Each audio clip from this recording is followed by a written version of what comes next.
Thank you, Laura. So the session that we are now moving into is transformative tools to capture early stages of disease, focusing on imaging and biomarkers. And just for one quick level set, I learned by personal experience when skiing the icy slopes of Killington, Vermont, it's more important to have technical expertise than enthusiasm. However, I'm going to take a similar approach to this panel. I will bring the enthusiasm, and my esteemed panelists will bring the technical expertise. To start us off first, I'm going to welcome to the stage Dr. Greg Klein from Roche. He's going to give us a brief introduction to the positioning, sort of like a opening talk for biomarker context of use and how we can use biomarkers and imaging for tools in earlier disease stages. So please, Greg, thank you.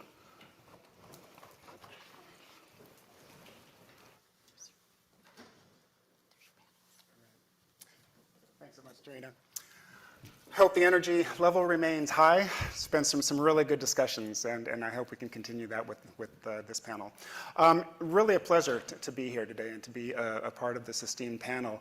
As you see, the topic here is the use of biomarkers in identification and better understanding of early disease. And what I thought I'd do to kick this off is to relate some of the really good work that's been going on over the past 2 years at CPAD, where we've been taking a close look at tau PET and evaluating that in its current status and potential as a surrogate marker.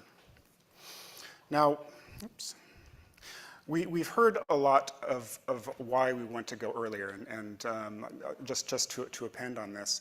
I think one thing that we've seen from the recent data, in particular from the Alzheimer's therapies that have been recently approved with the positive outcome, is that as we stratify the baseline population, we found that those that have less pathology are those that tend to respond better. And I think many of us are recognizing in that at this point with disease-modifying therapies, we're not reversing the course of time, but we're really at this point able to slow. Many aspects of neurodegeneration are likely to be irreversible, so treating early, of course, will preserve function longer for those patients in need. Another reason for this and why we want to design clinical trials with not just severe populations, if that we only have the data from those more severe populations, we, of course, will not have the data packaged to allow the product label to treat patients more broadly. Those patients with earlier diseases that, in fact, would likely be to benefit from potential benefit from this treatment. Now, the issue is, as we go earlier and earlier, the typical clinical outcomes that we use for assessing any degree of efficacy are not sufficient to show a difference in the typical trial duration of some 18 to 24 months. And that's where biomarkers become really important. I mean, if you look in the past at drugs that have made it to the market to aid patients, you need the 5 Rs, which I've adapted slightly here. You need the right target, you need to identify the right patient dosed at the right time with the right dose and the right effect. And over the years, we've seen that biomarkers more and more are playing a role in making sure that we're on the right side of things instead of the wrong side of things. Now, on this slide, you can see that biomarkers are used throughout the entire drug development pathway. I'd like to focus today on late phase studies using Alzheimer's as an example. And here we see, the well-known Jack curves, and we have just such an abundance of well-understood biomarkers in the Alzheimer's space. And of these two, amyloid PET and tau PET have really risen to the top as something that has accelerated drug development in this field. For patient enrichment, we have amyloid PET, as well as equivalent diagnosis. Up to 30% of patients were incorrectly diagnosed, and by using these biomarkers that make sure we have the right patient. Right time, we now have biomarkers like tau PET that show patients that are likely to progress or hypothesized to just show a greater response to that therapy. And then finally, once the drug is applied, we want to see that we have the right effect. We've seen that with amyloid PET, we have evidence of target modulation, and such that, for example, in the case of amyloid PET, we can use that to set the dosing of that drug. Biomarkers are also important to be seen not in isolation, but also as part of the entire downstream markers. So in the AD, we've had also biomarkers showing evidence of slowing of neurodegeneration, of synaptic health, et cetera. These are all important and is something that we've seen to speed the development of these therapies for Alzheimer's disease. You've heard already that now for Alzheimer's disease, we have one biomarker that has been accepted in the accelerated approval framework for anti-amyloid therapies, and that marker is amyloid PET. Kevin Krutis earlier this year did a really nice summary to the CPAD group, going through the evidence package supporting amyloid plaque as a surrogate endpoint. And it's not just the connecting the dots that you see on the right-hand side of the graph, but it's the full package, in that amyloid PET has been shown a vast amount of data showing the biologic, genetic, and epidemiological evidence supporting the relevance of brain amyloid plaque in AD. We've seen that there's a robust dose and time-dependent reduction of brain amyloid measured by PET. And again, evolving clinical support that all together from multiple trials are showing that once we have this degree of amyloid depletion, we could expect with reasonably likelihood clinical benefit from this amount of biomarker effect. So as a biomarker scientist, is it time just to pop the cork and say our job is done? Well, unfortunately, no, as much as I'd like to think so. One thing that's one word we've heard a lot is context of use. And I think we all agree that while amyloid PET is a very valuable and meaningful biomarker, its context of use at this point is still fairly limited to anti-amyloids in the populations that we've seen. There's a lot of enthusiasm around tau PET, and for a couple of reasons that I show right here. On the left-hand side of the plot, you can see data from the Harvard Aging Brain Study showing with increasing severity, increasing tau burden in this patient population. If you compare that to the clinical measure, in this case, which is the MMSE, where 30 is normal, we can see there's an inverse and tightly related correlation here that follows with tau PET. So this clinical connection is quite strong with tau PET, and something that we actually didn't even see in the natural history studies with amyloid PET. Another thing that makes tau PET potentially a very powerful, meaningful surrogate is the graph on the right, where we see a number of different patient populations along the spectrum of AD, cognitive unimpaired without amyloid burden, cognitive impaired that are amyloid positive, as you see those amyloid positive participants in red, and then a number of non-AD dementias to the right of that graph. On the vertical axis, we see the standard uptake value ratio, which is an indication of tau burden. And what stands out here is that you will really not tend to have tau PET accumulation unless you're amyloid positive and have the amyloid pathology. It's a very specific specific biomarker to Alzheimer's disease. So this is what motivated the excitement in the CPAD work group to start up a tau surrogacy effort approximately 1 year ago. And at that point, we had the overall objective to explore the readiness of tau PET as a surrogate endpoint that is reasonably likely to predict clinical benefit. Effectively, we're building on the success of amyloid PET as a surrogate marker, again, to be able to speed drugs with potentially different mechanism of actions to the market in a faster manner. Now, from the outset, we knew that there were a number of challenges in moving this effort forward. For example, unlike 2 years ago when we started looking at tau PET closely, we did not have a unified measure of amyloid burden like the centiloid measure that's available for tau PET. There were at least 5 different tau tracers that are in use in clinical trials, all with different quantification pipelines. So a given SUVR value that you get is not quite as meaningful in terms of staging and in terms of interpretation of a treatment effect. We also had a number of stakeholders in this group, and we needed to align on an initial scope of effort where we agreed upon which mechanism of action should we consider here. Should it be only anti-tau therapy? Should it also include anti-amyloid beta? or other related mechanisms that are likely to hit the tau target. Of course, population is very important. Do we look at symptomatic, stage 2 and 3 AD, or pre-symptomatic, stage 1? Another thing is the framework that we were considering in this work stream. Should we look at what was done for hippocampal volume, for example, and go for a biomarker qualification approach? Or should we evaluate and provide data to the regulators on the data readiness for an accelerated approval? And ultimately, we know at this point that it's unlikely that we're at the bar where we could expect full surrogacy, but that was something on the table. And then finally, we've talked about competitive versus pre-competitive. We know that a number of pharmas now have very valuable data that many are reluctant to let leave their house. So that's something that of course needs to be grappled with as well. Now, the first problem, I say we're very close, if not already solving. This harmonization process is something that was achieved over the course of 2 years by having the stakeholders combine their internal data sets. Various sponsors had head-to-head studies between different tau tracers, and through this work group, we were able to provide a harmonized measure that basically provided a centilloid-like measure, which we call CENTAR.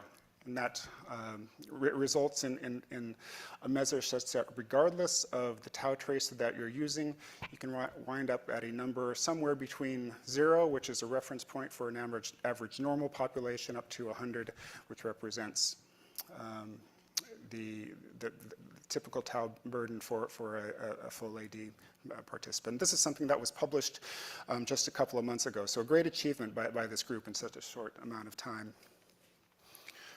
To address the issue of data sharing, we decided to use a meta-analytic federated approach, as you see right here. This was motivated by the publication from Geert Molenberg, who's one of our consortium members, advisors from Belgium. I think he'll be logging in at some point throughout the meeting. But basically, it's at a high level consists of 2 steps. The data stays at the sponsors, and the analysis is done there. And then CPAD serves as the central hub for doing this analysis, pulling together this meta-analytic approach in lines with the statistical analysis plan that was also developed as part of this ongoing effort.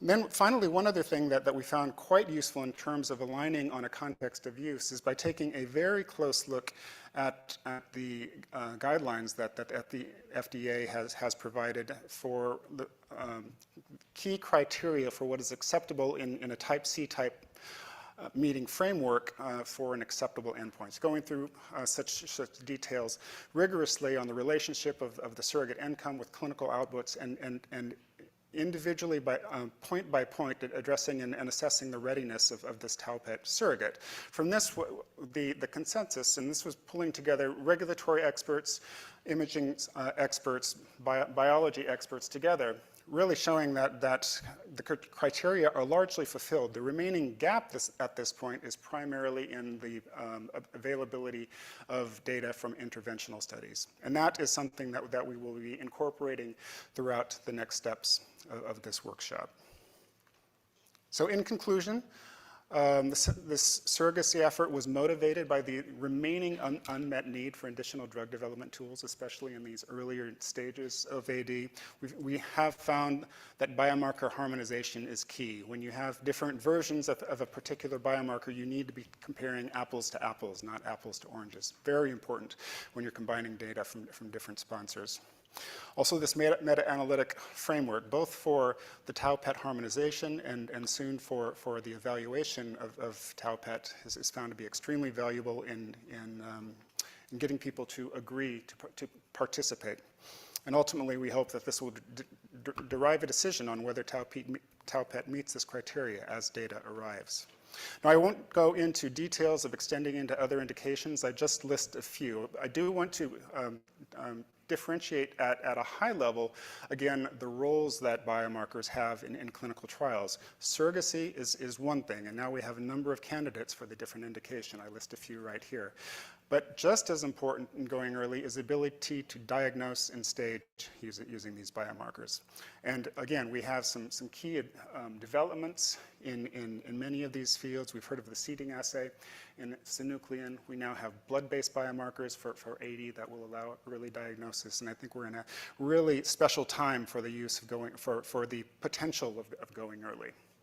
So with that, I'll hand over to my panel colleagues, and I hope we have an interesting discussion.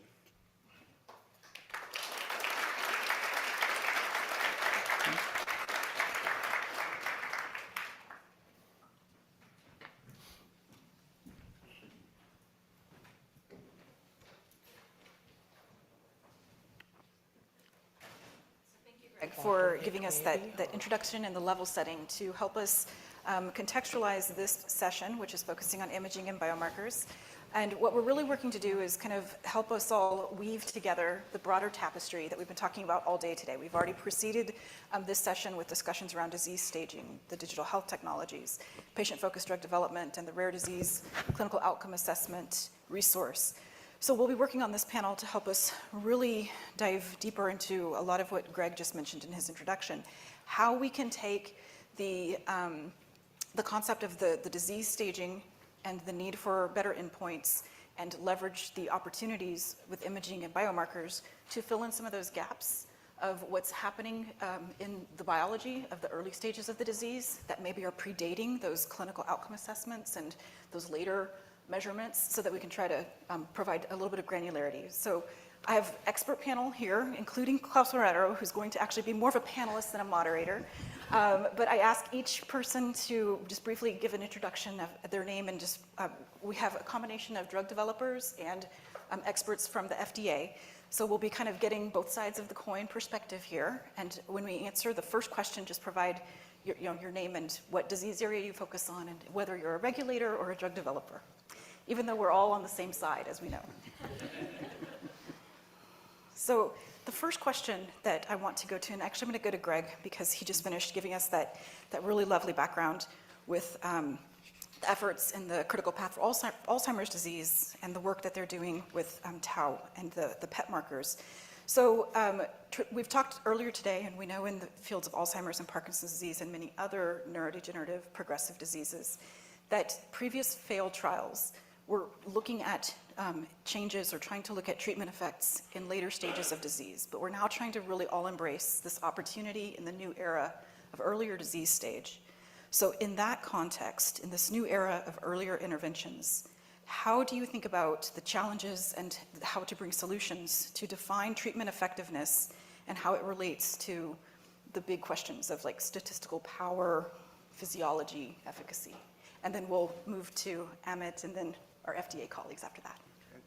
So again, first, in terms of who I am, I'm on the pharma side of things, drug development side of things, leading the clinical imaging group at Roche in Basel, Switzerland.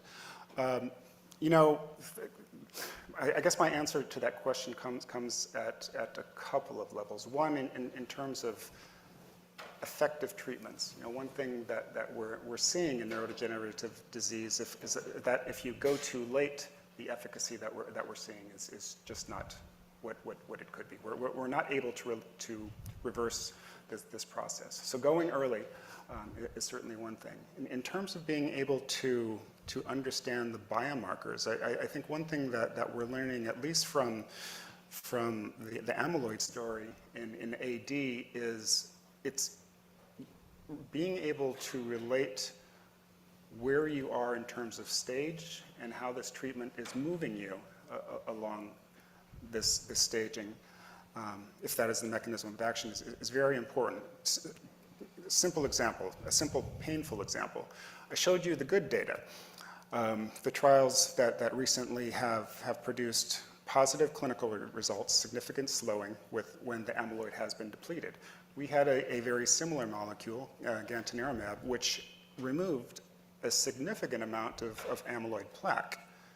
But the level for most of the patients was still far above what we would consider a normal a normal picture. Now, until you have that framework of normative values for these biomarkers, that's very difficult to assess whether or not you're dosing correctly and whether you're hitting that disease enough at this point. We don't have that level of staging in terms of biomarkers across the board. We're just starting to understand that for the tau PET, in terms of knowing what levels of tau PET you are likely to respond to a given treatment and what levels of tau PET correspond to a predictive value of future progression. We're actually quite a ways from that for many of the fluid biomarkers. Another example, we found significant changes in downstream biomarkers that definitely are relevant. Neurogranin, which is an indicator of synaptic health, p-tau, a marker both of amyloid and tau. NFL, the question is a bit, that data is a bit cloudy at this point, but there are a number of soluble markers out there that are all showing clinical movement, but we still haven't well characterized how this relates to normative values. Part of that is because of differences in different assays, and that's a challenge and is yet something else that needs to be overcome. We have centiloids for amyloid, we have centars for tau PET, and lately I've heard for soluble markers we have centimarks, but I think that's a space that we need to go in being able to interpret these biomarkers and their applicability towards clinical trials. Wonderful, thank you. Amit, I know you're also a drug developer. Could you just give us an introduction to who you are and where you are and what disease area you focus on? Sure. Pleased to be here today. I'm Amit Khanna. I'm a VP at Novartis in Basel, leading the Parkinson's program that we develop in collaboration with UCB. I also head digital development across neuroscience and gene therapies across our portfolio. So just continuing on what Greg mentioned, I think it's challenging when you go late, right? Because there's not much to be done. So the treatment effect and effectiveness may be there, but the treatment effect is low. But if you go very early, the other challenge is how do you measure, because it takes a long time. So when we think about biomarkers, imaging, fluid biomarkers, I think it's going to be a multi-component panel. So I'm not talking about Z-scores yet or composite scores or a composite endpoint, but I think it has to be multi-component to be able to detect a meaningful change and progression. I think the other piece just is about understanding how disease progresses. So if you go late versus going early, how are you impacting the disease trajectory? And then the third aspect where biomarkers could help, and completely agree with Greg, we need cutoffs, right? At least to say what are normative values for age match, which is a serious harmonization effort. We've done a bit of work in NFL in the MS space, but I think certainly leveraging CPAT, CPP would be the place to start discussing some of that harmonization. So I think just a couple of thoughts. Thank you for that. I just want to see if we have two experts from the FDA with us. We've got Emily Freilich and Petrulis Bagop. I'm sorry. Can you say your last name for me? Okay, thank you. And I just want to see, do you want to react to what they said? I have other questions that are certainly down your alley coming up, so no pressure to have to add too much punctuation to that.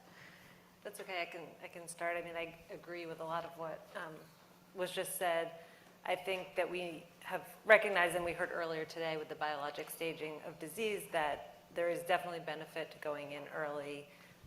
We want to be able to do that, and the biomarkers and the imaging are going to get us there. First is identification of the correct patient population, but then finding the clinical meaningfulness, what change is going to be beneficial is really where we are now. Patients who don't have any symptoms, then the risk-benefit calculus can change as well. So are you introducing risk and you don't know when or how long it's going to be before that patient is going to have symptoms?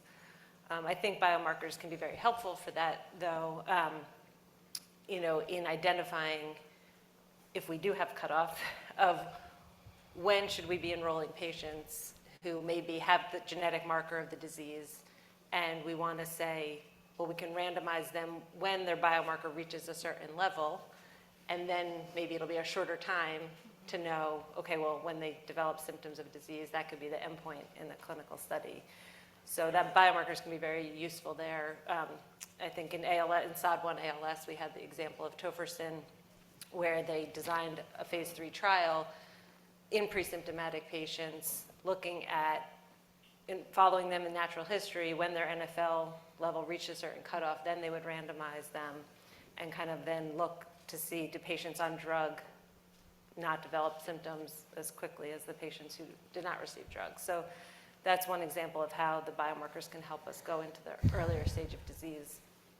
I also think back to what Dr. Califf said this morning about newborn screening, and you can identify genetically at-risk patients, but how do you know when or if they're going to develop disease? And those biomarkers can be really helpful to know when to intervene.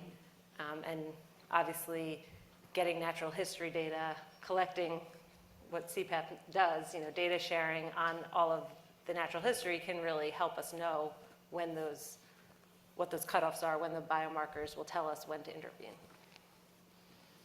Thank you. Petrula, do you want to add, or do you want to wait till we go to the next question? Yeah, just I guess a couple of points to follow on what Emily was talking about. So I think a perspective that I guess I'm bringing is more in the area of inborn errors of metabolism. There's rare biochemical genetic diseases, primarily of childhood.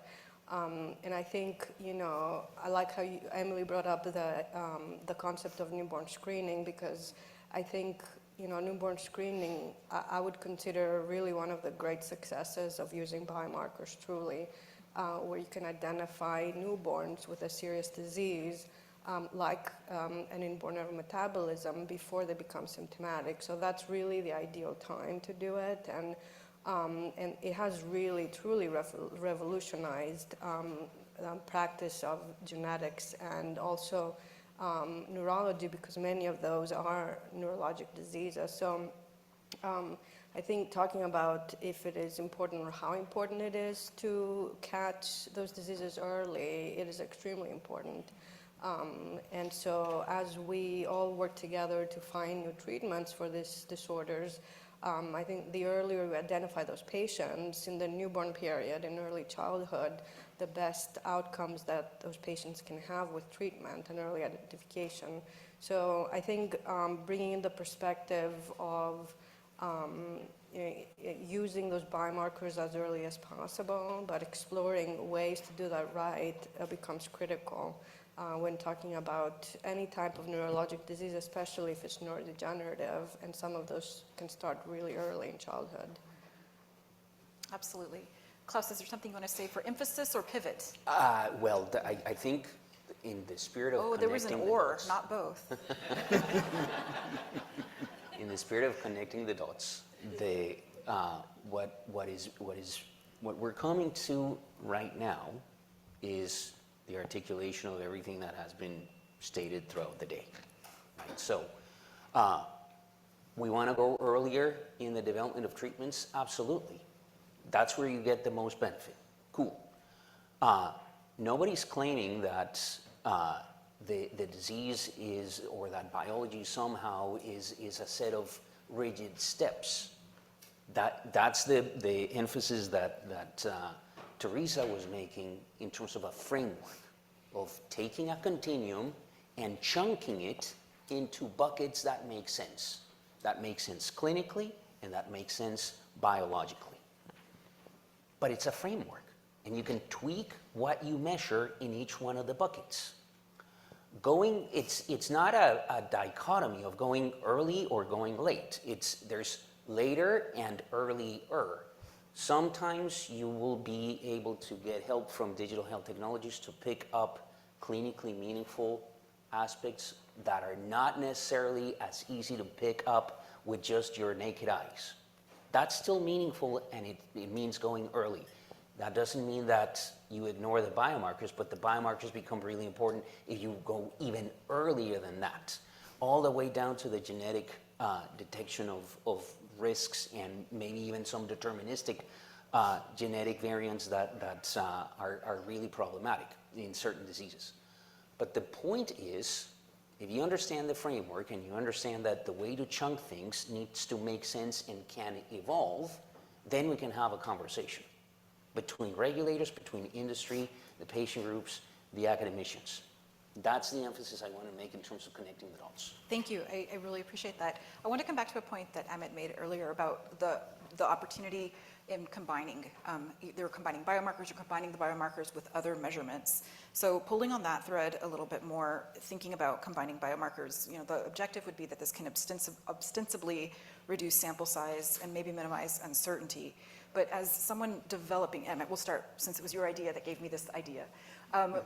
When you think about it for the programs that you lead, how do you balance the complex interaction between trying to identify this clinical meaningfulness early and making sure that that captures what's important to patients with what you need to know from a scientific, medical, clinical component, which is that it's affecting something relevant in the disease? How do the biomarkers, how does the way you think about the biomarkers or a digital health tool help you with that puzzle? Yeah. So, there are three principles, right? These are complex diseases, heterogeneous, and patients move at different paces. So those are the concerns or questions to be addressed. And that if you would bucket them into three aspects, which is how do I get the right patients, which is maybe driven by biomarkers and certain characteristics of the disease. Is that a meaningful population for my mechanism of action? So that's one pillar. I think the second pillar is what are we measuring and how and for what? And then the third aspect, which is a bit nuanced, is what is the variability? And can we have still higher precision? I think getting to smaller sample sizes is step 2 or 3, because I think if we haven't yet tackled these three pillars, we are either being very positive about a false positive or killing a drug too soon. So I think those are the three things to think about, and it's iterative. As data gets generated, you got to be adaptable and flexible. So work with what you have, but keep samples, keep your eyes open for how the field is evolving, and then pivot as evidence grows. So that's back to, it's the same disease, but there are snapshots where you look at things. So that's how we want to think about it, and we do try to think about it. Thank you, because that was really helpful to articulate the practical considerations, because as we all know, the complexity is great, but we don't want perfection to be the enemy of progress. So that was a really helpful way to let others understand how you can practically approach these challenges. Greg, is there anything that you want to add to that? Or? Yeah, just to add to that in terms of the practicality, I looked at our protocols nowadays and the schedule of assessments. It's mind-boggling that in some sense, what we're asking patients to do. They really are the heroes out there. So we have to strike a fine balance between what's really needed to move this drug forward, to evaluate it, and ultimately, hopefully, to approve it with, as a biomarker scientist, I'd love to have a patient in the scanner for a couple of hours, throwing every MRI sequence that I could think of, and with as many PET tracers that radiation limits would tolerate. But But practically. That's just not practical, and it's not inefficient. But I'll have to say, somewhere we have to figure out where to look for new exploratory measures. One gap that we have for biomarkers, we have really good, especially in AD and PD at this point, good biological markers. We don't have very good functional markers that can give early go, no-go decisions for a program as whether or not we're having a clinical effect. Something like EEG, that potentially can show whether something is actually active on brain circuitry, making a difference there. So we need to balance where we investigate these new potential biomarkers, because they are the future in a sense. Yeah, and I think that that's a really important point, because for, again, not wearing a drug developer hat, I'm the enthusiasm factor up here, not the expert. But when we know that practically speaking, imaging as a biomarker is actually a heavy lift. It requires complicated machinery, it requires complicated protocols, complex neurochemistry. But if that is the best way for a given disease, to really have confidence in a structural change in the brain leading to the biological changes that are associated with that pathophysiology that can then show a treatment effect, that's certainly great. But you also talk about some of the work that you've done in the fluid biomarker space. But this is where I think it's coming back to some of the points made in the earliest session when Dr. Califf was talking about the importance of articulating in plain speak with the communities, really explaining if there is a situation where the imaging is the only and good way to do what's needed, and why a simple blood test isn't sufficient for something complicated in the brain. So that's where I think it's important to also come back to that first principle. One thing I wanted to come back to Emily and Petrula on, I think other panels have talked about this as well, but and we've all talked in other sessions about the importance of making sure that we capture the experience and the priorities of the individuals with lived experience. And as we're talking about these opportunities for earlier intervention in the disease, clearly if you can give someone an opportunity to not progress through a devastating disease, that's wonderful. But you guys all have to have the regulatory side of the decision-making process on risk-benefit calculus and on the remaining uncertainty. So when it comes to these rare diseases that we're not yet seeing symptoms, is there, I know it's not, you don't have a magic wand, could you just share how you view providing recommendations to both the community and sponsors about how to balance that risk-benefit and the uncertainty for earlier intervention? Yeah, that's a really good question, and I think it's something that we try to listen to the patients. We have a lot of listening sessions with different rare disease groups, patient advocacy groups come and talk to us, and we ask them their perspective on that. I think there are a lot of different diseases out there, and a lot of patients who know they have a genetic disease, a genetic marker of a disease, have watched a family member suffer from that disease or have been a caretaker for someone with that disease, and they may have a very different perspective on risk-benefit than someone who hasn't, lived through that experience. And so we're always trying to capture the patient voice in our decision-making and take that into consideration when we're looking at going into a pre-symptomatic group of patients. What has their experience been and who are we talking about? And age comes into play as well, when we talk about newborns and things like that. Yeah, I would say that when it comes to, I guess, the patient-focused drug development, and when talking about biomarkers, we often talk about, I guess, joining what the biomarker change may be and tying it to, something that may be clinically meaningful or a clinical outcome of some sort of clinical benefit. But there's a lot of gaps in knowledge that I think need to be filled a lot of times. And I think, as regulators, we interact with many stakeholders, including patients and industry, where there's a lot of enthusiasm, like you said, to utilize and leverage a biomarker for efficacy.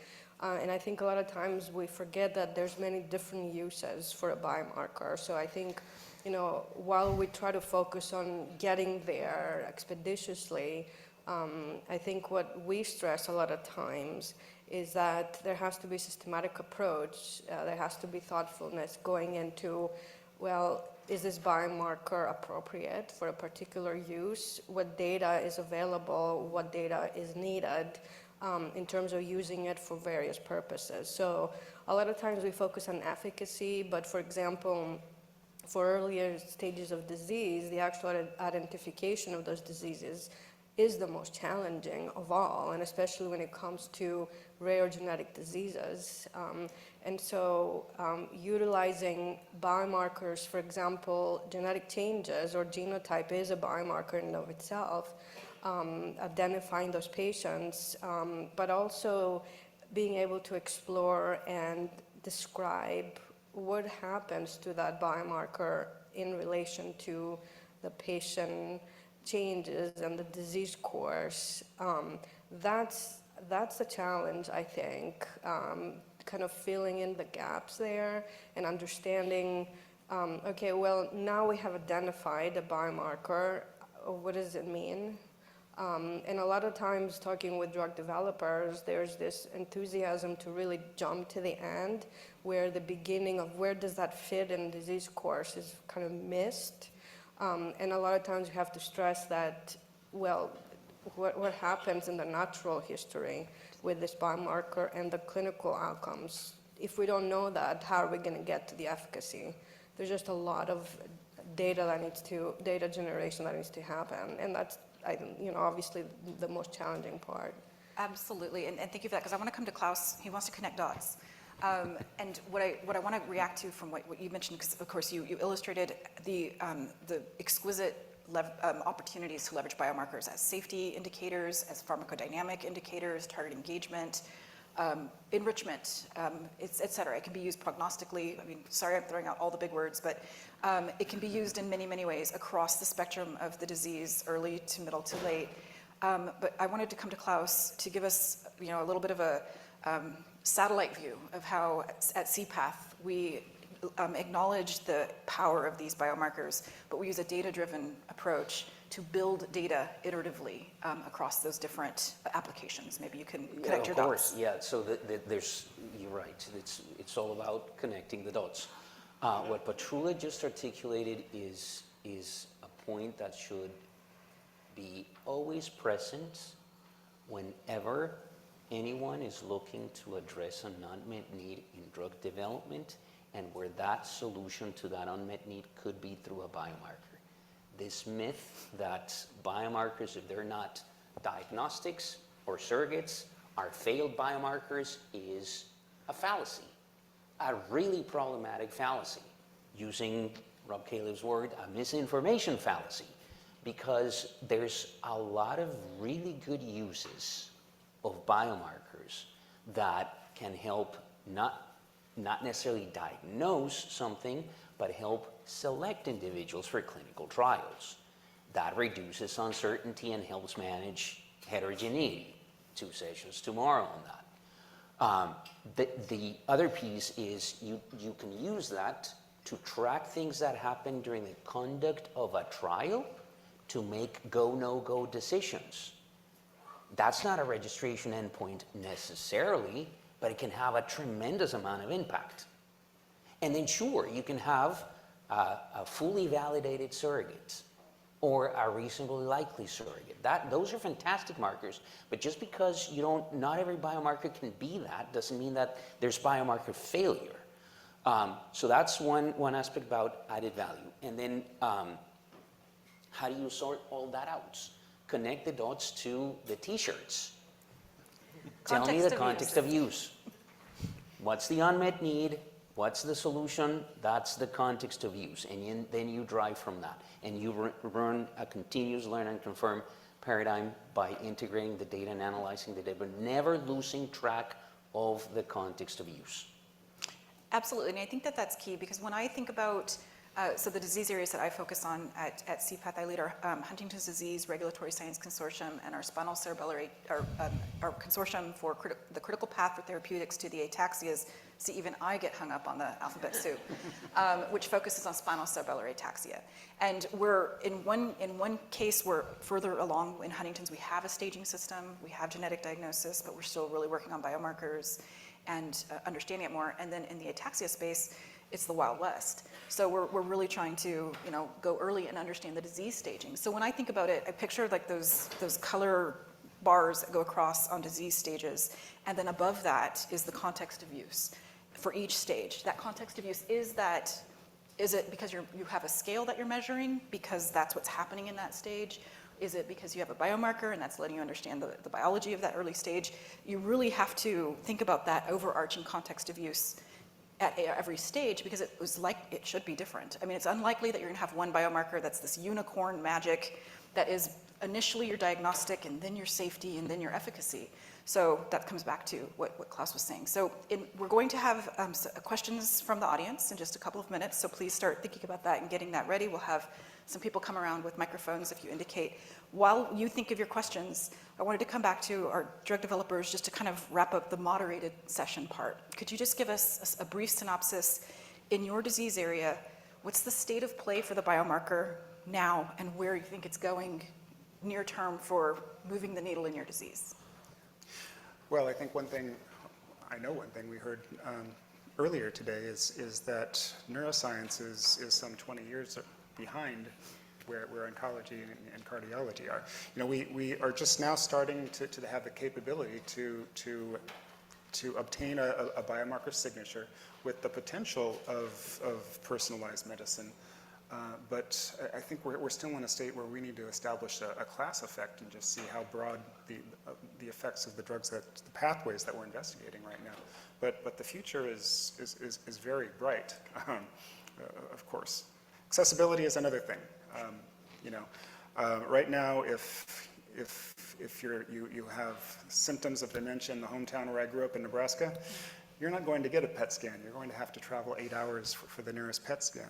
Now, fortunately, there are low burden, low cost replacements for that are making remarkable progress. You know, we're seeing fantastic plasma biomarkers that are really helping us to understand the disease, to diagnose earlier in a broader population into diverse populations. This is another thing that we really need to address with biomarkers, understanding the variability across different races, different economic status. You know, all these things are quite important, but yeah, it's a very bright time for biomarkers in neuroscience. Absolutely. Emmett. Can I just say I Please. agree with Greg? Absolutely. Yeah, and I do, certainly.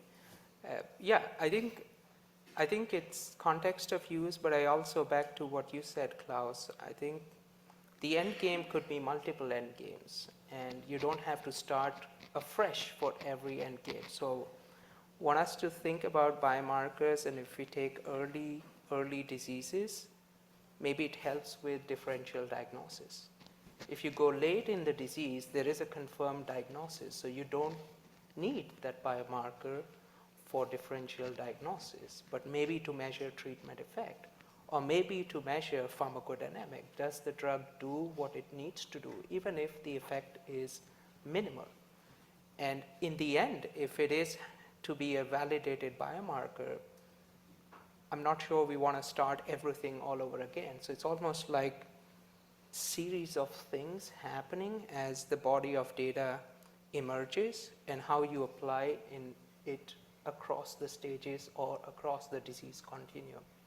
So I think that's really important. And I will just emphasize that perhaps the answer to some early interventions is a combination of fluid imaging, digital technology, and certainly let's not forget that all of this is around data. So leveraging data to understand disease progression, long-term trajectories, and enriching that data with new multimodalities is really going to help us get better at finding the right drugs for the right patients. Absolutely. Well, I think that's actually a really great way to transition us to a question and answer session. So I hope all of you have been saving up your questions.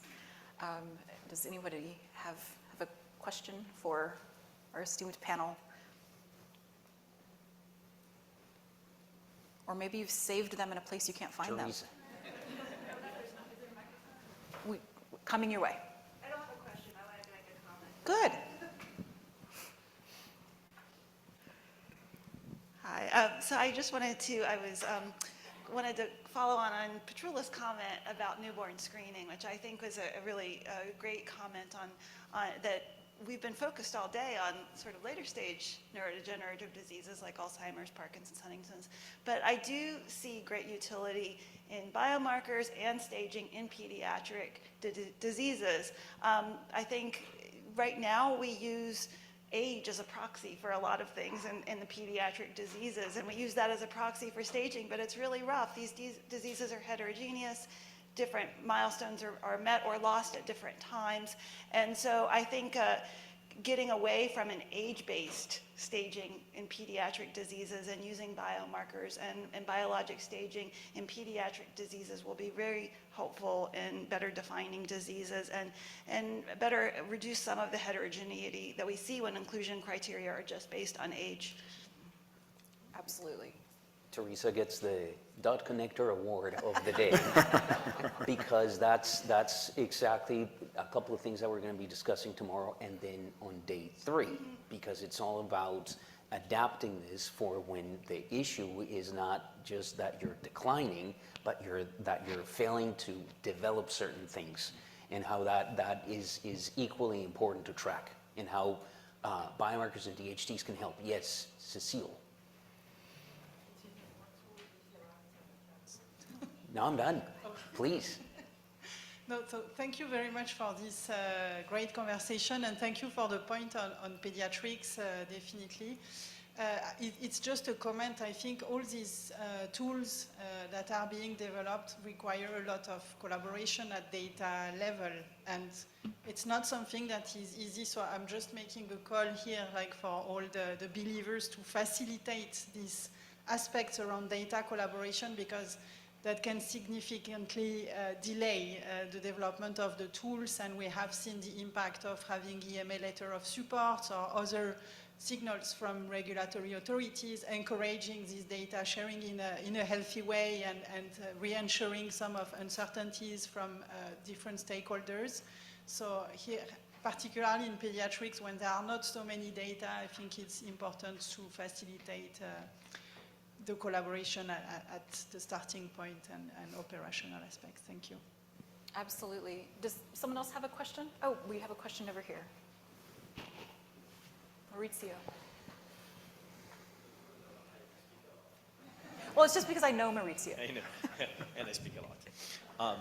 How can we reconcile the clinically meaningfulness and the development of biomarker that maybe in that moment doesn't look like clinically meaningful?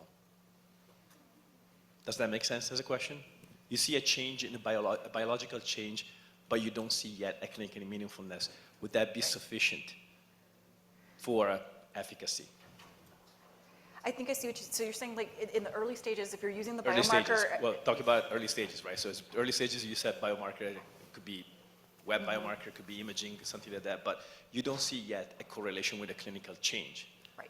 And we heard how important it is to make it clinically meaningful. How do you reconcile that? Yeah. It's reconciling the paradox of showing something clinically meaningful if the clinical symptoms aren't yet showing up. And that's where I think the burden of the data and the evidence for that biomarker to the biology and the progression and the pathology. But let me come to the regulators and see if they have a different answer.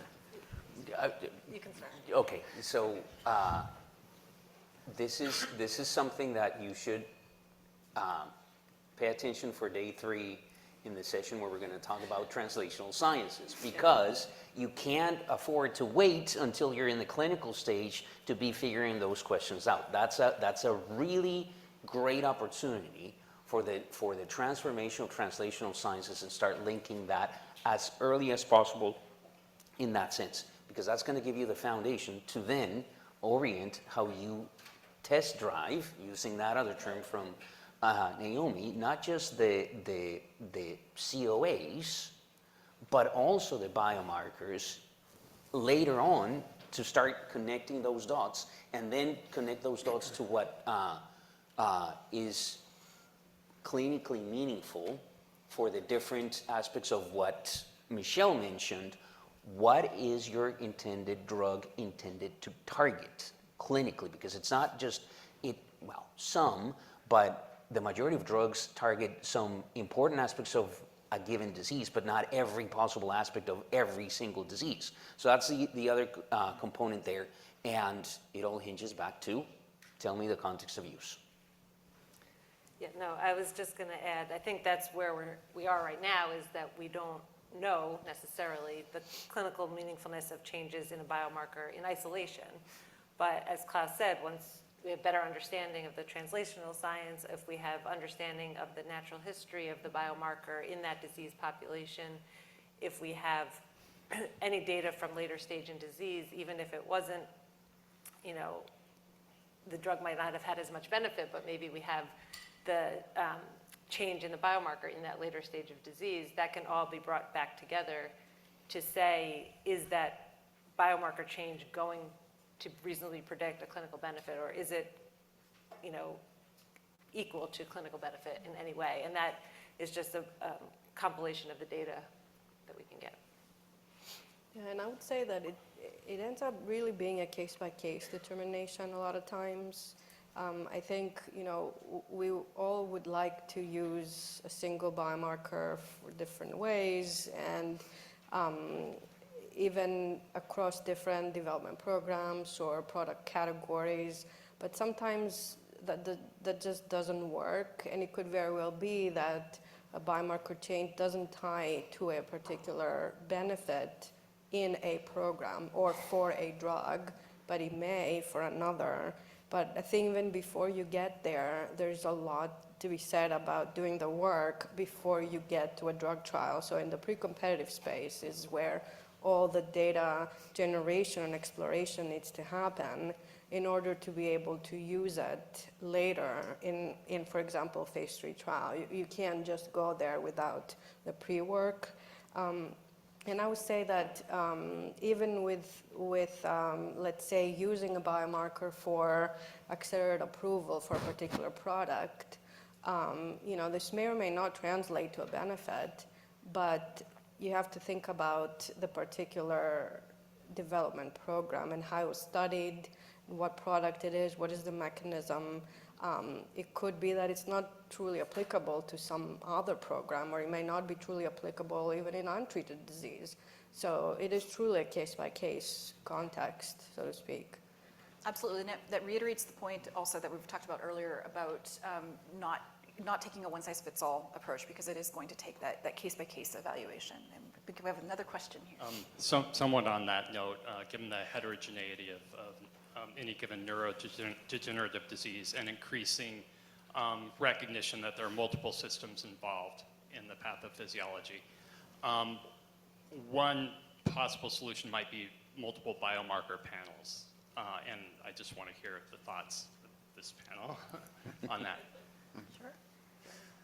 Sure. I think one thing that we really need to move this forward is more data, lots and lots of data pooled together to understand these different variations, and that's, you know, that's really where a group like CPAD comes together, because you're not going to get that in any individual investigator-initiated study, or you're not going to get it from one study. These things need to be compiled, analyzed under the same framework, so that you can understand using these numbers and using machine learning methods or not.